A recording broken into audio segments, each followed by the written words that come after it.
Democracy का system ही यही है कि हर एक को अपने अपने तरीक़ेकार से काम दिया जाएगा ताकि वो इस सिस्टम को अच्छी तरह से और बखूबी तरीके से चलाए। किसी भी सिस्टम को चलाने के लिए एक तर्ज निज़ाम होता है कि किस तरह से उसको चलाया जाएगा। ये जब हर एक के पास होगा तो तब जाके वो अपनी बात को आराम से कह भी सकता है, अपनी बात को मनवा भी सकता है तर्क के ज़रिए से, और उसके हिसाब से हमारे पास जितना भी सिस्टम होगा वो एक अच्छे तरीके से चलेगा। किसी भी सिस्टम को चलाने के लिए एक निज़ामी तर्ज निज़ाम होता है कि किस तरह से उसको चलाया जाएगा। एक तरीक़ाकार हो सकता है कि वहाँ एक ही इंसान के हाथ में ताकत दिया जाएगा और वो सारे सिस्टम को चलाए। पर उसमें परेशानी ये हो सकती है कि उस सिस्टम उस ताकत देने जिसको ताकत दी जाती है कि देयर इज़ एवरी पॉसिबिलिटी कि ये थोड़ा बहुत गलत भी कर सकता है। उसके अपने इंटरेस्ट्स हो सकते हैं और उन्हीं इंटरेस्ट्स को मद्देनज़र रख के वो कुछ कर सकता है। पर एक दूसरा सिस्टम ये है कि अब हम ऐसे मतलब बहुत सारे लोगों के हाथ में ये ताकत दे दें ताकि वो सिस्टम को ऐसे तरीके से चलाए कि हर एक का अपना अपना योगदान रहे उसमें। उस योगदान का मतलब होता है कि ये सारे लोग उस सिस्टम को चलाने में अपना अपना पार्ट प्ले कर रहे हैं। डेमोक्रेसी का सिस्टम ही यही है कि हर एक को अपने अपने तरीक़ेकार से काम दिया जाएगा ताकि वो इस सिस्टम को अच्छी तरह से और बखूबी तरीके से चलाए। इसके अलावा कोई दूसरा सिस्टम नहीं है कि जिसमें हमारे पास ऐसा लगेगा कि यहाँ पर हर स्टेक होल्डर को, हर फ़र्द को या हर सिस्टम को वहाँ पर अपना अपना काम करने के लिए ये मिल जाएगा कि वो अपना अपना योगदान दे दे उसमें। इसलिए डेमोक्रेसी का सिस्टम मुझे लगता है कि ये सबसे अच्छा सिस्टम है, ताकि क्योंकि बहुत सारे वेरिएबिलिटीज़ होती है, बहुत सारे इश्यूज़ हो जाते हैं किसी भी सिस्टम को चलाने में। उसमें अपने इंटरेस्ट्स की भी बात हो सकती है, एक ख़ास पार्टिज़न बिहेवियर हो सकता है, एक ख़ास तरीक़ेकार से चलना चाहता है वो। कोई अगर एक ही बात इंसान के हाथ में या एक ही जुज़ के हाथ में वो काम चलाने का हम दे देंगे, उसको इख्तियार दे देंगे, तो तब जाके मुझे लगता है कि that will lead to dictatorship. That dictatorship will not be sufficient to rule that particular system or run the system in a functional way। इसलिए डेमोक्रेसी का होना ज़रूरी है। Freedom of democracy and values of freedom, दो शब्द है ये। Values of freedom जो है, ठीक है, हर एक बंदे को लिबर्टी चाहिए। दूसरी बात ये है कि हमारे पास ये है कि हमारा सिस्टम जो है, या फॉर दैट मैटर हम ले लेंगे पॉपुलेशन, इस सारी इतनी सारी पॉपुलेशन में हर एक इंसान का अपना अपना कैलिबर है और हर एक इंसान हर चीज़ को एक अपने नज़रिए से देखता है, जिसको हम क्रिएटिव थॉट भी कर सकते हैं। अब इस क्रिएटिव थॉट में क्या होता है कि जब हम हर एक बंदे को अपना अपना काम करने के लिए इख्तियार नहीं दे देंगे, तो तब जाके उसमें ये एक ही सिस्टम में एक ही जुज़ काम करेगा। बहुत सारे लोगों को जब हम कोशिश करेंगे कि वो अपना योगदान दे दे, इसलिए वहाँ पर दी काम जो भी होगा वो बेहतर तरीके से किया जाएगा, क्योंकि उसके प्रॉस एंड कॉन्स पहले ही एडजस्ट हो जाएंगे। जितनी भी त्रुटियाँ हो जाएंगी उस पर हर एक की नज़र पहले ही पड़ जाएगी।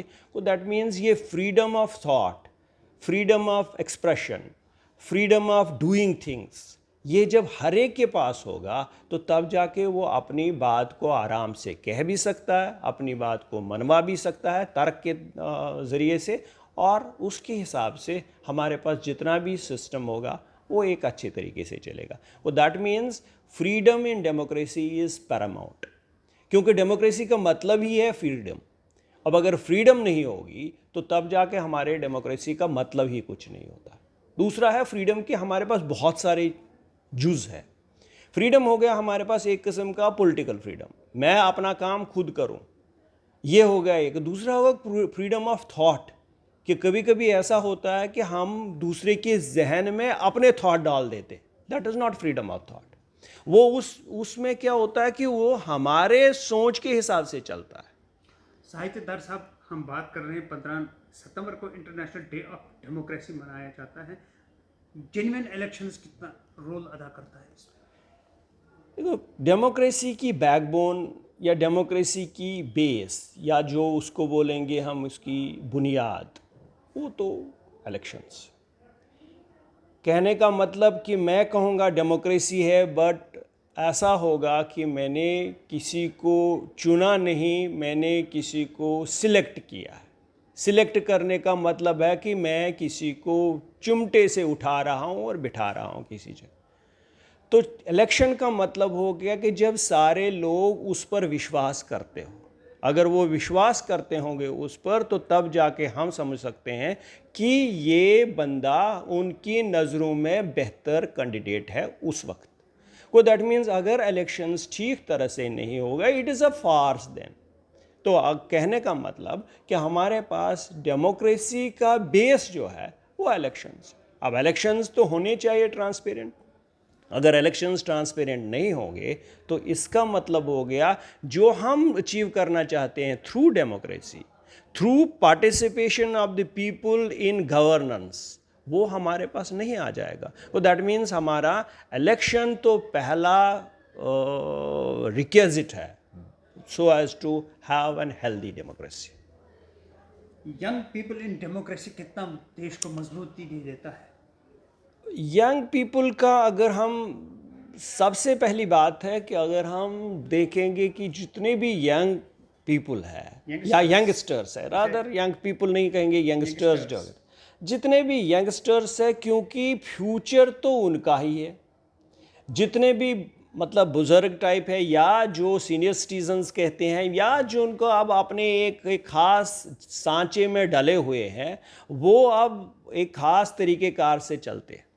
पर जो ये यंगस्टर्स है, that future lies in their hands. और अगर उनको एक ख़ास ग्रूमिंग हो गई, एक ख़ास तरीक़ेकार से उनको डेमोक्रेसी से इक्वलिटी का भी कॉन्सेप्ट आ जाता है।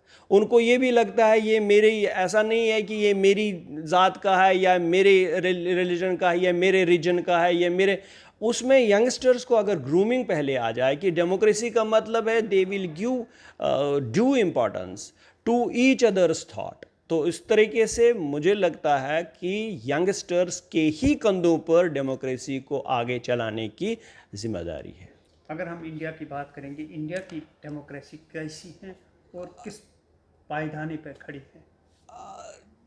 सबसे बड़ी बात है कि डेमोक्रेसी का, जैसे मैंने पहले भी कहा आपको, कि यहाँ पर इलेक्शंस का होना बहुत ही इम्पॉर्टेंट है और that should be transparent elections. Up to this date I don't know कि आगे फ्यूचर में क्या होगा। प्रेजेंटली हमारे जितने भी इलेक्शंस का सिस्टम है, एक ट्रांसपेरेंट सिस्टम, एक ऑटोनॉमस बॉडी है जो हमारे इलेक्शन कमीशन है, एक बहुत अच्छे तरीके से इलेक्शन किया जाता है। जितने भी बाहर की कंट्रीज़ है या दूसरी कंट्रीज़ है, वो हमारी डेमोक्रेसी को स्टडी कर रहे हैं, how we are able to manage it. इतने सारे वोटिंग, इतनी सारी लोगों को इकट्ठे लाना, वोट करना, और उसमें हमारा सबसे बड़ी बात है कि हमारा जो लोग हैं, जितनी भी पॉपुलेशन है, वो काफ़ी ज़ीशूर है, उनमें काफ़ी सारा आइडिया आ गया, उनके विजडम ऐसी है, दे बिलीव इन डेमोक्रेसी, क्योंकि ये हमारी लिगेसी है, ये हमारा पुराना कल्चर ही है कि हम डेमोक्रेसी पर ही बिलीव कर देते हैं। इसलिए मुझे लगता है हमारी डेमोक्रेसी, बारिंग ए फ्यू चीज़ें वो होती रहती है, बट दिस इज़, मुझे लगता है कि एक स्ट्रॉन्ग डेमोक्रेसी है हमारे हिंदुस्तान में। वो चलो हम वर्ल्ड की कंपैरिजन नहीं करें, उनके अपने अपने वजूहात हो सकते हैं, क्योंकि अब है ना, मैं वही कह रहा हूँ कि वर्ल्ड जो है, सॉरी, वर्ल्ड का अगर हम कहेंगे कि मतलब हर एक का अपना अपना लेवल ऑफ डेमोक्रेसी है, पर हमारे जो हमारे कंडीशंस है, जिन कंडीशंस में हम वोटिंग करते हैं, जिन कंडीशंस में हमारे लोगों का शऊर है उनको लाते हैं, जिनमें हमारे पास सोसाइटी में भी काफ़ी सारी डिविजन्स भी है, उन सारे डिविजन्स को देख के this is the best possible democracy we can have presently. Future में क्या होगा कि there is always scope for improvement. ऐसी बात नहीं है कि मैं कहूँगा दिस इज़ अल्टीमेट, अल्टीमेट तो नहीं है, मगर हमारे पास, क्योंकि हमारे पास डेमोक्रेसी में काफ़ी सारा पैसा का भी रोल होता है। ये मतलब अल्टीमेट मैंने इसलिए नहीं कहा क्योंकि हो सकता है कि मैं कहूँ कि because of the money power भी कभी कभी डेमोक्रेसी डिरेल हो जाती है, बट देन देयर इज जो बेस है, बेस बहुत स्ट्रांग है और इस बेस पर हम we can capitalise over this base and there is scope for improvement. ऐसी बात नहीं है कि ये अल्टीमेट है। टेक वन अब आपके व्हाट्सएप पर। व्हाट्सएप करिए हाय 9728253663 पर।